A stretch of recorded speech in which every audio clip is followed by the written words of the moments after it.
பஸ்லையா என்னென்ன பண்றீங்க? நான் போகல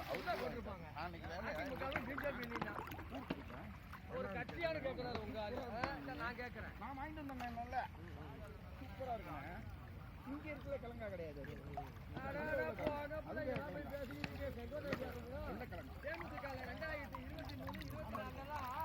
அம்மா இருக்கிறப்ப இந்த கதை நமக்கு எதுவும் புரிஞ்சுங்களா? பேசிட்டு இருக்காதீங்க. செங்கோட்டையை சேர்ந்ததெல்லாம்